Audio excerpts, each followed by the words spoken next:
Le sommet de la communauté politique européenne s'est tenu à Erevan en Arménie. Le Premier ministre canadien Mark Carney participait à l'événement. Les États-Unis ont lancé lundi le projet Freedom, une mission visant à escorter les navires dans le détroit d'Ormuz, mais toujours sous la menace de l'armée iranienne. Le commissaire européen au commerce doit s'entretenir avec son homologue américain mardi à Paris. Une rencontre qui s'annonce tendue après les nouvelles menaces de guerre commerciale de Donald Trump. 3 personnes sont mortes des suites d'une grave infection contractée sur un navire de croisière dans l'Atlantique. Les autorités suspectent un foyer d'un agent pathogène appelé hantavirus.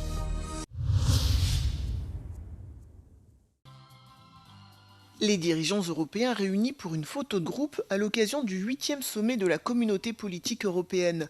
C'est à Erevan, en Arménie, que s'est tenu ce forum informel lancé en 2022, peu après le début de la guerre en Ukraine. Le grand absent de cet événement était le chancelier allemand, actuellement au cœur de tensions avec Donald Trump, après avoir déclaré que les États-Unis avaient été humiliés par l'Iran. Un autre dirigeant qui lui aussi a connu des tensions avec le président américain était présent, Mark Carney. C'est la première fois qu'un dirigeant non européen est invité à ce sommet. Depuis son élection, le Premier ministre canadien a entamé une grande tournée en Europe et visité 11 pays en un an. Now we have to actively take on the world as it is, not as we wish it to be. We know nostalgia is not a strategy, but we don't think that we're destined to submit to a more transactional, insular and brutal world. L'un des thèmes fondamentaux de ce sommet était la sécurité de l'Europe. Volodymyr Zelensky était donc également présent et a tenu plusieurs réunions bilatérales avec des dirigeants européens comme le Premier ministre slovaque ou encore le Premier ministre britannique Keir Starmer, qui espère lui aussi poursuivre le rapprochement entre le Royaume-Uni et l'UE. Le président ukrainien avait notamment un objectif, convaincre les leaders européens de ne pas suivre l'exemple des États-Unis et de s'opposer à tout allègement des sanctions contre la Russie.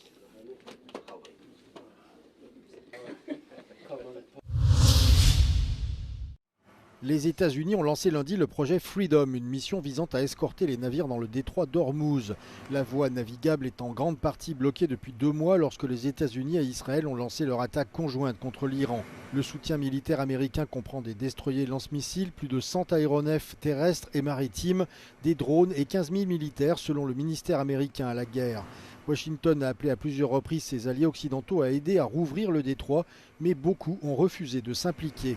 Les États-Unis ont désormais décidé de rétablir le trafic dans le détroit dans le cadre de leur propre mission et ont averti que toute tentative iranienne pour les en empêcher serait, je cite, traitée avec fermeté. De son côté, le commandement militaire iranien a affirmé que tous les navires transitant par le détroit devaient désormais se coordonner avec Téhéran, avertissant que toute force militaire étrangère entrant dans la zone pourrait être prise pour cible. Les médias iraniens ont d'ailleurs affirmé lundi matin qu'un bâtiment de la marine américaine avait été visé par 2 missiles dans le détroit, une information démentie par Washington. C'est une rencontre sur fond de tensions commerciales qui va avoir lieu dans la capitale française. Le commissaire européen au commerce doit s'entretenir avec son homologue américain mardi à Paris. Des échanges qui se tiendront quelques jours seulement après de nouvelles menaces de Donald Trump. Vendredi, le locataire de la Maison-Blanche a annoncé vouloir monter de 25% les droits de douane sur les véhicules européens.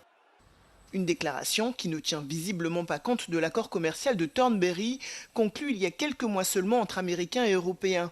Ce texte prévoit en effet que les États-Unis limitent leurs droits de douane sur les biens européens à 15% et qu'en contrepartie, l'UE ne taxe plus les importations américaines. Selon Washington, les Européens seraient trop lents à mettre en place cet accord, ce que conteste Bruxelles.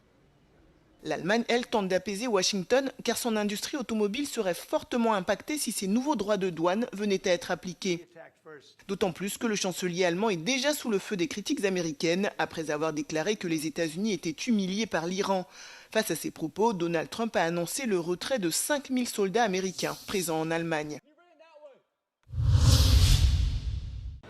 La décision du président américain Donald Trump d'imposer des droits de douane de 25% sur les voitures de l'UE est motivée par des considérations politiques et vise directement les constructeurs automobiles allemands, a déclaré lundi à Euronews le député européen Bernd Lange, président de la commission du commerce du Parlement européen. This is a political decision.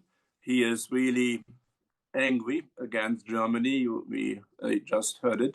And I'm convinced that in this context, he also targeting specifically German car manufacturers, and this will perhaps lead to an extra tariff volume from about 15 billion. So that's really serious.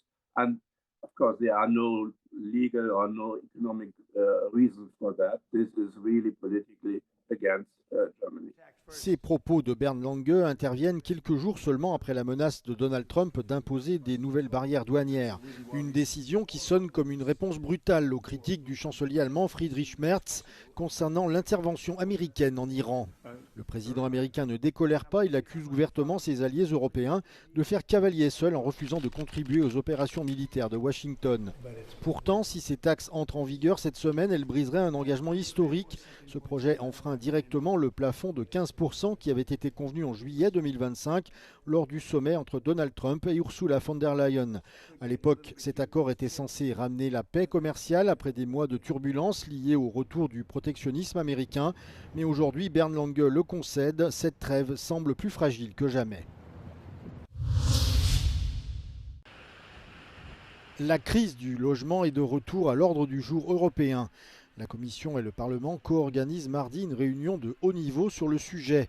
La semaine dernière, une coalition de maires européens a rencontré le président du Conseil, Antonio Costa, pour discuter de cette question. Pour le maire de Rome, Roberto Gualtieri, cela va au-delà d'une simple politique du logement. This is an issue of social justice, an issue of inclusion. It is also an issue of competitiveness growth because labor mobility is key. And if workers have difficulty to move to cities, to big cities, that also affects our economic growth. So it's a priority, it's an emergency.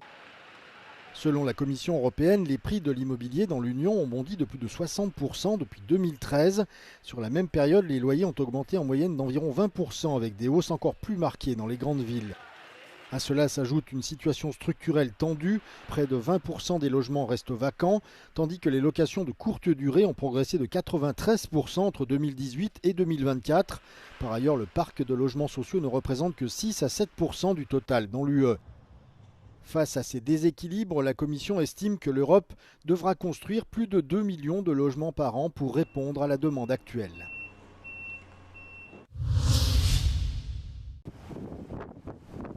Trois passagers d'un navire de croisière ont perdu la vie suite à une grave infection, vraisemblablement liée à un foyer de hantavirus. 3 autres personnes à bord du navire néerlandais sont également tombées malades, dont un passager qui a été transporté en urgence dans un hôpital en Afrique du Sud. L'hantavirus est un agent pathogène qui provoque des détresses respiratoires et cardiaques, ainsi que des fièvres hémorragiques potentiellement fatales. Dans la majorité des cas, il se transmet des rats aux êtres humains via une morsure ou par les déjections des rongeurs. Entre 150 000 et 200 000 cas d'infection par le hantavirus sont recensés chaque année dans le monde. Mais la transmission d'humain à humain est extrêmement rare. Le paquebot MV Ondius, battant pavillon néerlandais, a quitté l'Argentine il y a 3 semaines pour une croisière à destination des îles Canaries. Actuellement amarré au large du port de Praia au Cap-Vert, il transporte environ 70 membres d'équipage et 150 passagers, dont 5 Français.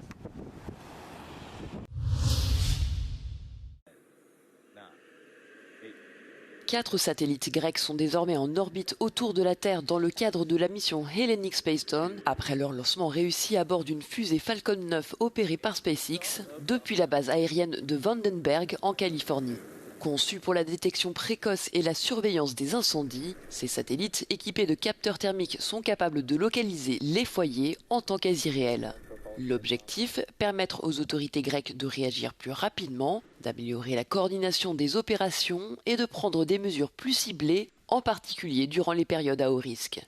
Parallèlement, le dispositif doit permettre de recueillir des données environnementales stratégiques, notamment la température de la mer, des lacs et des zones côtières, ainsi que l'évolution de l'utilisation des sols, des zones forestières aux zones agricoles et urbaines. Ces données serviront à la prévention des catastrophes naturelles et à la gestion plus durable des ressources.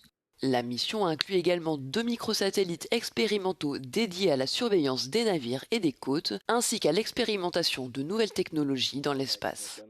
Avec cette mission, la Grèce renforce considérablement sa présence dans le domaine des technologies spatiales, en mettant l'accent sur la prévention, la sécurité et la résilience climatique.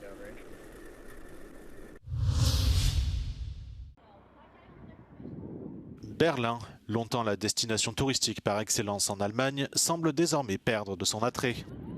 Alors que la capitale allemande enregistrait 34 millions de nuitées en 2019, ce chiffre est tombé à seulement 29,4 millions en 2025, soit une baisse de près de 15%. Depuis près de 2 décennies, le guide touristique Reinhold Steinle fait découvrir Berlin aux visiteurs, en particulier son quartier fétiche de Neukölln. Selon lui, les causes de ce désaveu sont évidentes. Einerseits beklagen sich wirklich viele über die Sauberkeit, also die sind eher erschrocken über die Verschmutzung. Die Verkehrssituation empfinden viele auch als sehr schwierig. Zugausfälle, S-Bahn-Ausfälle, überfüllte Busse und das sorgt für viele auch für Frust. Mais les acteurs du secteur culturel soupçonnent une autre cause. Berlin était autrefois la capitale mondiale de la techno. Or aujourd'hui, de plus en plus de clubs et d'espaces culturels sont contraints de fermer. Ludwig Schieben est lui aussi confronté à ce problème. Il dirige le célèbre Humboldt-Hain Club dans le nord-ouest de Berlin. Mais la construction d'un hôtel à proximité menace son établissement. Das Problem, wenn ein Hotel da gebaut wird, die Leute wollen auch schlafen. Und wenn diese Fenster in Richtung zum Club gehen, dann ist eben die Gefahr da, dass da Lärmanzeigen kommen und dass über kurz oder lang der Club schließen muss.